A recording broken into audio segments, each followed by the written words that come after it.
열왕기하 5장 15절부터 마지막까지 우리가 봅니다.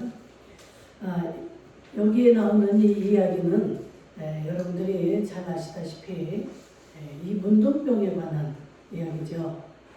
아람 군대 장관인 이 나아만은 그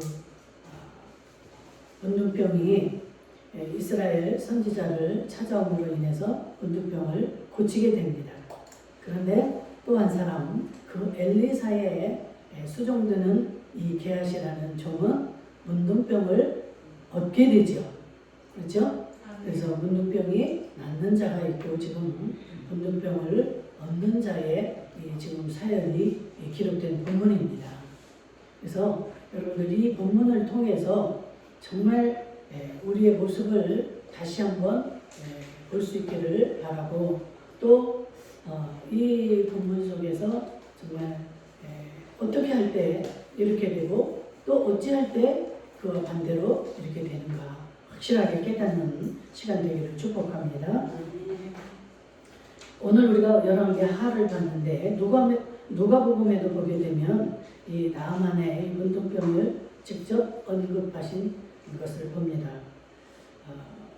누가복음 4장 27절에 보니까 또 선지자 엘리사 때에 이스라엘에 많은 나병 환자가 있었으되 그 중에 한 사람도 깨끗함을 얻지 못하고 오직 수리아 사람 나아만 뿐이었느니라. 아멘. 우리가 제가 초등학교 다닐 때인가 중학교 다닐 때인가 그때까지만 해도 이 나병 환자들이 참 많았습니다. 그래서 우리가 학교 가는 그 과정에 이렇게 나병 환자들을 이렇게 만나게 돼요. 그러면 그 당시 우리에게 퍼져 있는 그 소문이 나병 환자가 사람의 간을 이렇게 뺏어 먹으면 문둥병이 낫는다. 이래가지고 사람을 잡아가고 잡아먹는다는 그런 소문이 있었습니다. 그래가지고 우리들 어릴 때 너무 무서워가지고 막 입이 이렇게 막 무너지고 코가 이게 막 무너지고 눈도 막 이렇게 그렇게 되잖아요. 문둥병 환자들은. 그런 사람이 나타나면 막 얼마나 아주 그냥 주랭랑을 치고 무서워서 도망을 쳤던 그런 기억들이 있잖아요. 그때만 해도 이 문둥병이 참 낫기가 힘들었어요. 그리고 그 상처에서 이렇게 우리 몸의 상처로 또 이렇게 이게 접촉이 되면 문둥병이 이게 전염이 되는 거기 때문에 아주 사람들이 꺼려하고, 그래서 이 가족들하고도 같이 못 있고 멀리 이렇게 정말 옮겨야 되는, 그래서 소록도라는 곳에만 이 문둥병자들을 다 같이 이렇게 몰아넣고 거기에서 살게 하고 이랬습니다. 이 당시에도 엘리사 시대에도 이 문둥병 환자들이 이렇게 많이 있었다는 거예요. 그런데 아무도 고침을 받지 못하고 이 나아만 장군만 고침을 받았더라라고 이 누가복음에 이렇게 지금 기록이 되어 있는 것을 봅니다. 나아만은 분명히 이 문둥병자였어요. 그런데 엘리사를 만남으로 인하여서 고침을 받습니다. 그런데 나아만은 이렇게 고침을 받지만 그 반면에 엘리사의 그 종 게하시라는 사람은 새롭게 문둥병에 걸리고 말죠. 참 그 당시 그 사람들의 인식 속에서도 누군가가 이렇게 어떤 나쁜 병이 걸리게 되면 그 병이 다른 사람에게로 이렇게 전염이 되면 그 사람은 본인은 병이 낫는다. 이런 인식들을 가지고 있었습니다.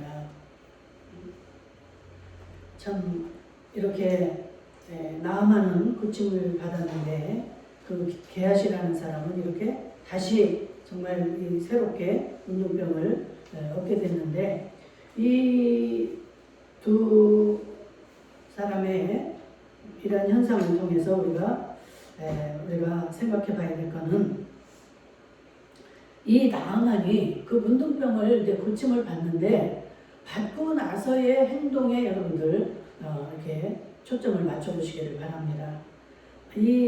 정말 이 나아만이 그 이웃나라 아람이라는 나라의 큰 군대 장관이었어요. 그래서 이 사람이 말을 하면 날아가는 새도 막 떨어뜨리는 이런 위력을 가지고 있는 그러한 장관이었기 때문에 이 조그만 나라 이스라엘에 올 때에도 아주 당당하게 정말 그러한 기세를 가지고 온 겁니다. 그래서 군대 장관이 내가 가게 되면 그 이웃 나라 조그만 그 선지자가 쫓아나와서 자기를 안수해주고 환처에다 대고 막 안수를 해주고 기도를 해주겠지. 아주 그런 기세로 이렇게 왔죠. 그런데 전혀 그렇지 않았습니다. 이 엘리사 앞에 서서 이 나아만이 모든 군대와 함께 하나님의 사람에게로 돌아와서 그의 앞에 서서 이르되, 이거는 지금 15절에 있는 말씀입니다. 이렇게 그런 당당한 기세로 왔지만 이 엘리사 선지자는 문도 열어주지 않았어요. 그리고 반갑게 맞이하지도 않았습니다. 저 요단강에 가서 7번 몸을 담가라, 이것만 게하시에게 말을 합니다. 그래서 어쨌거나 이제 이 나아만은 어떻게 됐다고 그랬어요? 순종을 해서 고침을 받았다고 그랬어요. 받고 나서 15절에 보니까 그 모든 군대와 함께 하나님의 사람에게로 돌아와서 그의 앞에 서서 이르되, 그러면서 참 이 완전 그 자기가 왔던 그 당시의 모습과는 반대되는, 나는 정말 그 선지자의 종이다, 그러한 모습으로 이렇게 변화된 모습을 봅니다. 그래서 우리가 늘 알고 있던 나아만 장군은 그냥 이스라엘 선지자 엘리사를 만나가지고 그 문둥병이 깨끗하게 어린아이의 살처럼 이렇게 나았다, 이런 생각으로 여러분들이 오늘 본문을 보는 게 아니라 이 나아만의 그 변화된 모습, 어떻게 하나님을 대하고 하나님의 종을 대하는지, 이 완전히 거꾸러진, 완전히 변화된 이 나아만의 모습을 볼 수 있기를 축복합니다. 그러면서 15절 상반절에도 고백하기를 뭐라고 해요? 내가 이제 이스라엘 외에는 온 천하에 신이 없는 줄을 알았나이다. 아멘. 지금 하나님을 아주 경외하고 높이는 이런 고백을 지금 하고 있습니다. 그전에는 이 살아계신 이 하나님을 모르고 그냥 이 세상에 있는 많은 신들 중에 하나, 그 중에 이제 이 하나님이라는 신이 있으니까 거기 가서 이 선지자를 한번 이렇게 추천하기 때문에 그런 마음으로 이렇게 온 겁니다. 그런데 정말로 이 기가 막힌 하나님의 능력을 지금 체험하고 나서 이 고백이에요. 온 천하의 이스라엘 그 신 외에는 없는 줄을 이제 내가 알았다.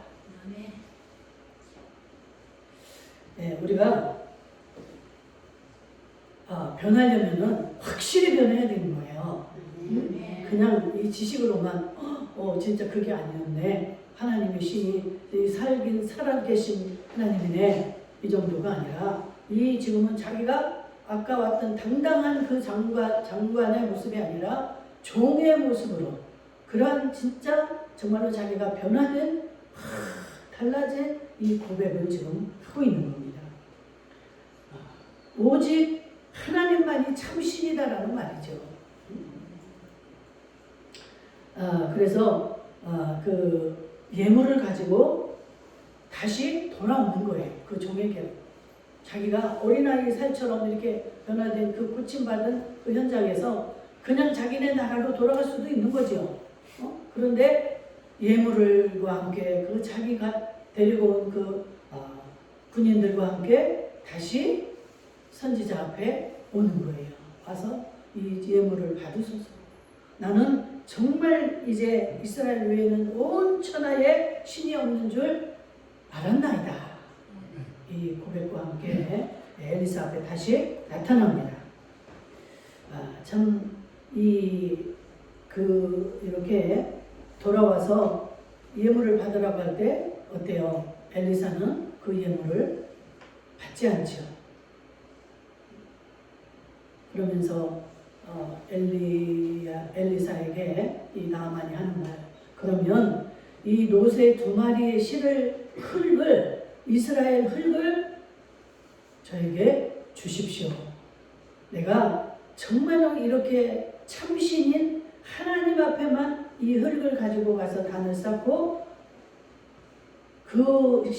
하나님에게만 예물을 드리겠나이다. 그러면서 이 흙을 달라고 청을 합니다. 그래서 이제 그 흙을 싣고 가는 거예요.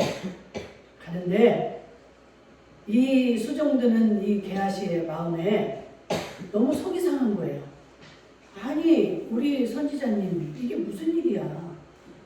정말 이 경제가 어렵고 그 당시 이스라엘도 얼마나 어렵겠습니까? 경제가 어려울 때는 이 물질은 아주 귀한 역할을 합니다. 그렇죠? 아니 그렇게 바리바리 싣고 온 그 예물을 왜 안 받는 것일까? 그래가지고 자기가 선지자 몰래 그 나아만을 쫓아가는 거예요. 쫓아가서 우리 주인이 말하기를 선지생도가 지금 2명이 왔는데 그들을 뭘 줄 것이 없으니까 가서 받아오라고 했다. 완전히 거짓말을 하는 거죠. 우리의 모습을 잘 봐야 됩니다.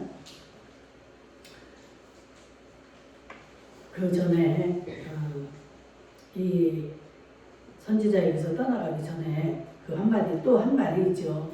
이 나아만이 자기는 이제 돌아가게 되면 그 왕의 신하이기 때문에 왕의 밑에서 일을 하는 자이기 때문에 왕이 믿는 이 림몬 신을 향해서 절하지 않을 수가 없습니다. 내가 이렇게 하나님이라는 참 신을 만났지만 돌아가게 되면 어찌할 수 없이 내 마음에도 없는 정말 이 림몬 신에게 절을 해야 되는 이 사정을 좀 이해를 해 주십시오. 그러니까 우리가 어때요? 회개하고 나면 정말 이 모든 게 달라져야 되는 거 아닙니까? 그런데 그 림몬 신에게 여전히 가서 절을 해야 되는 자기의 입장을 이해를 해달라고 용서를 지금 구하는 겁니다. 그럴 때 이 엘리사는 평안히 가라.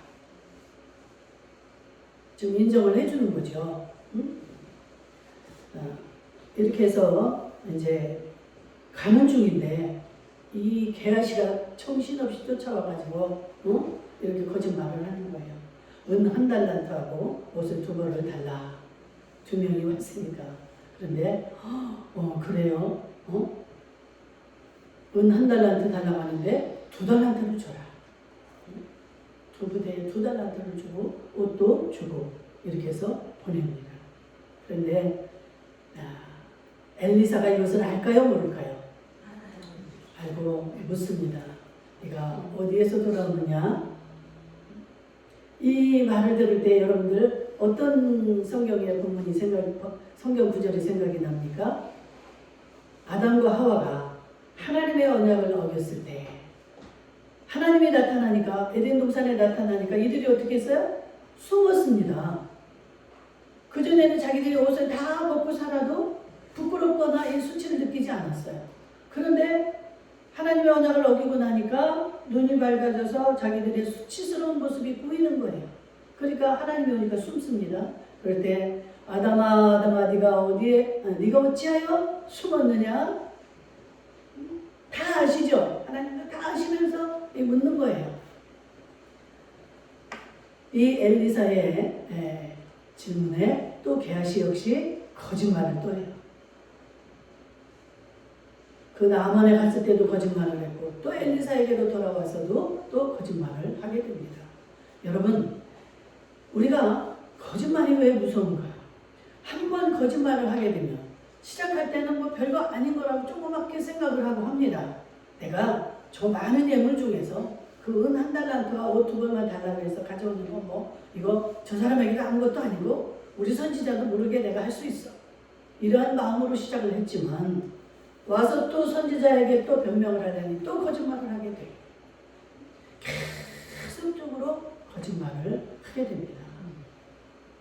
엘리사가 이걸 모르겠어요. 거기서라도 그렇게 물을 때 솔직하게 고백을 하고 회개를 했더라면 회개 회개하는 데는 어떻게 하겠어요? 용서를 할 수밖에 없는 거죠. 그런데 계속 거짓말을 하죠. 그러니까 어떻게? 나만의 그 문둥병이 내게로 들어갈지어다. 너뿐만이 아니라 내 대대로, 내 자손에게도. 정말 우리는 이 거짓말이 별거 아니라고 생각을 하면서 삽니다. 여러분들 세상 살아가면서도 볼 때 보면 이 악한 사람들이라든가 그 아주 꾀부리고 그 나쁜 마음을 가지고 살아가는 자들을 대화를 해보면 어때요? 입에서 늘 거짓말을 합니다. 이게 심하면 금방 잠시 후에 들통날 말도 거짓말을 해요. 그래서 이렇게 자신의 그 욕심을 따라서 불신앙으로 변화돼서 정말 그 엄청난 죄악의 자리까지, 그 징계의 자리까지 들어간 것을 보게 되는데, 정말 우리는 이 회개를 해야 되는데 그냥 입으로라든지 그냥 대충 회개가 아니에요. 정말 우리 삶 자체가 뒤집어지는, 바뀌어지는 이러한 회개를 할 때 놀라운 하나님의 은총이 쏟아질 줄 믿습니다.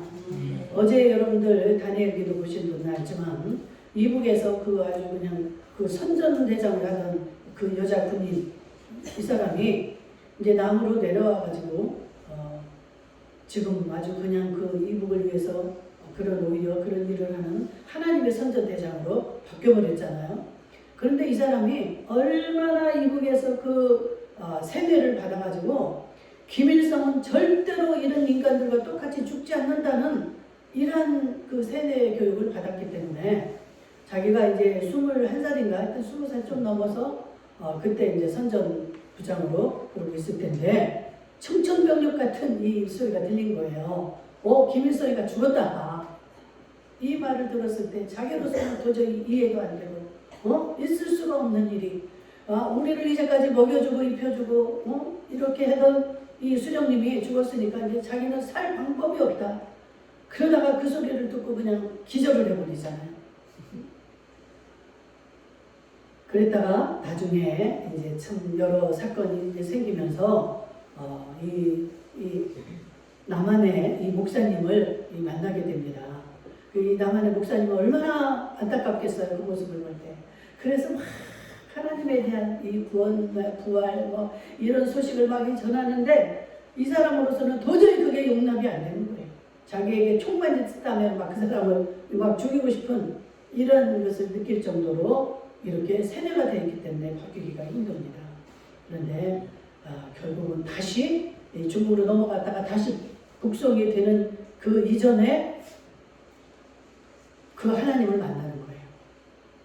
얼마나 자기 자신의 그 무력함을 깨닫고 나는 아무런 힘이 없구나. 내 힘으로는 아무것도 할 수 없구나. 그랬을 때 하나님이 나타나신 거예요. 하나님이 그에게 나타나서 그 전에 목사님이 너는 죄인이다 아무리 해도 자기는 죄인이 아니라는 것을 막 이렇게 주장을 하다가 그 하나님이 그 정말 말할 수 없는 도저히 거부할 수 없는 그 하나님의 임재가 임하게 됩니다. 이 여인에게. 그랬을 때 거기에서 회개가 나오는 거예요. 우리 하나님은 우리를 복을 주시고 우리를 사랑하시고 이 모든 것을 다 주기를 원하시지만 우리가 우리의 심령이 우리의 마음이 정결하게 회개로 이루어지지 않으면 줄 수가 없는 거예요. 그래서 그 하나님이 나중에 정말 그렇게 귀한 여정으로 쓰시지만 그러기 전에 이 여인에게 임하셔서 회개의 영을 부어주십니다. 그래서 자기 입에서 막 자기도 모르게 예수님 나는 죄인입니다. 자기 입으로 고백을 하는 거예요. 우리도 이렇게 이 땅에 살다가 이제 나중에 죽어서 하나님 앞에 서게 될 때 누가 내 죄를 대신 이렇게 고해주는 게 아니에요. 자기 입으로 이렇게 스스로 자백을 하게 되는 겁니다. 그럴 때 얼마나 부끄럽겠어요. 내 죄는 다른 사람은 모르는 그런 죄도 어때요? 나는 알고 있잖아요. 이렇게 게하시가 욕심을 부리지만 이 욕심은 다른 사람 눈에 보이지 않습니다. 그러죠? 그런데 이 욕심을 부리는 자신은 알아요. 그래서 하나님 앞에 설 때 우리는 다 내가 스스로 내 죄를 고백하게 된다는 거예요. 그래서 이렇게 정말 어제 나온 그 선전대장 이북의 그 여인이 그렇게 회개를 하고 나니까 살 길이 열리는 거예요. 기가 막히게 또 살아납니다. 그래서 죽을 수밖에 없는. 이북에 잡혀가면 이제 그 사람은 죽는 거잖아요. 근데 그 상황에서 하나님이 그 딸을 건져내시고 이렇게 하나님의 도구로 쓰시는데 우리의 회개가 그렇게 중요하다는 것이죠. 그냥 대충 회개를 하시면 안 돼요. 정말 뼈를 깎는 이 회개가 얼마나 어렵습니까? 막 그 자기의 지은 죄들 그것을 다 고백해야 되고 그것을 다 깨달아야 되는 이러한 그 회개가 임하게 되면 우리 하나님은 우리를 정결한 그 영을 우리에게 주셔서 정말 우리를 통하여 하나님의 귀한 도구로 정말 그 사람에게 이제 다시 너 옛날로 돌아갈래? 너 옛날에 그 생활이 좋았어? 해도 어떻겠습니까? 절대로 안 돌아가죠. 이 하나님을 만났는데 이 하나님을 만나게 되면 변화받게 돼 있습니다. 그냥 자복을 하게 되어 있어요. 그래서 우리는 그 하나님을 늘 이렇게 구해야 될 줄로 믿습니다. 그래서 이 모습 속에서 그 게하시의 모습 속에서 우리의 모습은 어떠한가 이것을 우리가 돌아봐야 되고 또 엘리사의 모습을 통해서 우리는 우리의 모습을 다시 한번 또 깨달아야 될 줄로 믿습니다. 이 엘리사는 이 하나님의 종이잖아요. 그렇기 때문에 이 하나님이 어떤 분인가를 정확히 압니다. 그래서 어떤 물질이나 어떤 권세 앞에서 이렇게 위축이 되거나 이렇게 그런 공격을 받지를 않습니다. 이 나아만 장군이 그 많은 예물을 가지고 왔을 때 어땠어요? 받지 않습니다. 그리고 제일 처음에 고치기 전에 찾아왔을 때도 막 맨발로 쫓아가서 손을 꼭꼭 눌러서 안수해 주거나 이랬습니까? 그렇지 않습니다. 문도 열지 않아요. 하나님의 종인데 그 하나님이 어떤 분이에요? 그냥 가서 그런 행동하지 않아도 그냥 내 종을 보내서 말로만 해도 다 고칠 수 있는 거예요. 이 당당함을 엘리사에게서 우리가 볼 수 있기를 축복합니다. 우리는 하나님의 자녀들이에요. 하나님을 만나고 하나님을 믿는 성도들입니다. 우리의 모습은 당당하셔야 돼요. 어떤 물질 앞에서도 어떤 권세 앞에서도 정말 우리가 이렇게 욕심을 부린다는 게 얼마나 수치스럽고 부끄럽고 하나님의 자녀로서 맞지 않는 이런 모습을 우리는 깨달아야 됩니다. 그래서 우리가 욕심이 잉태한 즉 죄를 낳고 죄가 장성한 즉 사망을 낳느니라. 이 욕심 때문에 결국은 죽는다는 거예요. 욕심 때문에 그 죄 가운데 들어가요. 그 죄로 인해서 죽음까지 우리가 이어지는 겁니다. 그래서 우리는 이 죄를 회개해야 되는데 회개할 때 어떻게 완전히 이것을 끊어내야 된다는 것이죠. 그냥 적당히 이렇게 하면 안 되고 끊어내야 되는 거예요. 그리고 또 이 엘리사에게서 어떤 모습을 우리가 보니까 이제 그 나아만이 내가 내 나라에 돌아갔을 때 이렇게 림본 신 앞에 다시 이렇게 또 절을 해야 되는데 그걸 좀 용서해 주세요. 그걸 좀 이해를 해 주세요. 제가 왕의 밑에서 있고 그 왕이 나를 이렇게 신뢰하는데 내가 그 신 앞에서 절하지 아니하면 제가 살 수가 없습니다. 그러나 내 마음은 이미 그 살아계신 하나님만이 참신이라는 것을 압니다. 그러니까 나를 좀 이해를 해주세요. 했을 때 엘리사가 어떻게 했어요? 그것을 허락을 했잖아요. 인정을 해줬잖아요. 그 말하는 그 사람의 그 마음을 인정을 해줍니다. 그런데 이것을 비판하는 자들은 뭐라 그래요? 절대 엘리사가 이건 잘못한 거다. 응? 이 지금 타협을 한 거다. 그러면서 비방을 하고 비판을 하는데 여러분들이 이렇게 예수 앞에 나와서 하나님의 자녀가 되었습니다. 그래도 그렇다고 해서 여러분들이 완전히 깨끗하게 정말 하나님의 자녀가 됐다 하면 그런 우상에게 절을 해도 안 되고 모든 나쁜 거를 다 끊어야 되는 게 정상이잖아요. 그런데 여러분들 어떻게 그렇게 됩니까? 응? 술, 담배를 하는 사람들이 예수 믿는다고 해가지고 예배당에 나왔다고 해서 그게 완전히 끊어집니까? 아니죠. 그렇죠? 이 엘리사도 그것을 인정을 해주는 거예요. 그래, 네 마음에 그렇게 정말 회개하고 그 하나님을 이제 네 참신으로 이 온 세상에 그 참신 하나님밖에 없다는 것을 인정하는 거, 그 믿음을 인정을 해주는 거예요. 그래서 그래, 네 마음이 이렇게 돌아왔으니까 그것은 이제 인정을 해주는 거예요. 평안히 가라. 네 마음에 그렇게 두려워하고 불안해하지 말고 평안해라. 이것을 비판하는 자들은 이것을 잘못했다고 이렇게 말을 하는 겁니다. 그런데 우리가 예수 믿는다고 해도 여러분들에게 그런 이 엘리사와 같은 용납과 그런 이해와 이런 포용력이 있어야 된다는 것이죠. 그러나 이 물질과 권세와 이런 것들과 타협하지 않는 그 당당함도 있고, 그래서 하나님의 자녀들이 한쪽으로만 치우쳐서는 안 되는 거예요. 그래가지고 자기들끼리만, 우리 예수 믿는 자들만, 그래서 예수 안 믿거나 모르는 자들을 무시하고 박대하고 이래서는 안 되고, 정말 그 두 가지 면이 다 있어서 이렇게 필요할 때는 이것을 강하게 써야 되고, 용납해 줘야 될 때는 용납도 필요하다는 사실을 우리가 배워야 될 줄 믿습니다.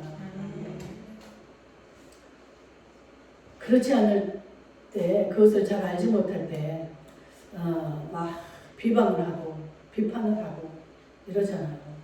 그런데 비방을 하거나 비판을 할 거는 하나님 한 분뿐이신 겁니다. 절대로 우리는 비방할 수가 없어요.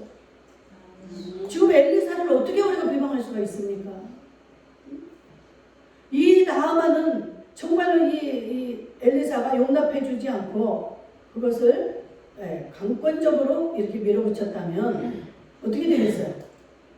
가서 정말 이거 말이 안 되는 거예요. 자기 마음은 이미 하나님을 영접하고 그 하나님을 그렇게 참신으로 믿는데 이 생활을 할 수가 없는 거죠. 살아갈 수가 없는 거죠.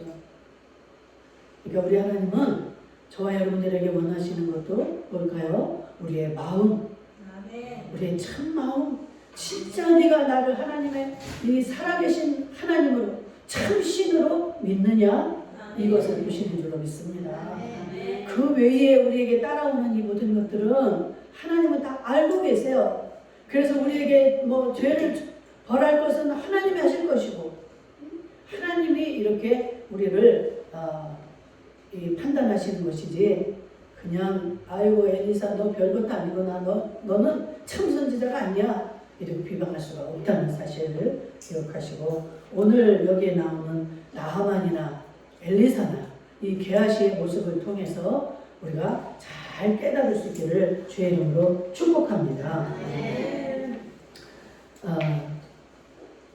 그래서 이 문둥병을 이렇게 고침받고 믿음으로 반응한 그 엘리사, 아니 다만의 그 참으로 변화되는 모든 것이 달라지고 하는 이 모습을 보고 우리가 또 배우고, 또 이 욕심으로 문둥병을 얻게 되는 이 게하시를 통해서 정말 나는 그런 욕심을 부리고 있지 않나, 나에게는 그런 욕심이 없나, 이것도 우리가 생각해 봐야 되고, 엘리사의 그 당당함, 또 그의 그 하나님 마음으로 이런 용납함, 이런 것을 통해서 우리는 다시 한번 많은 것을 배우고 깨닫는 저들이 될 수 있기를 주의 이름으로 축복합니다.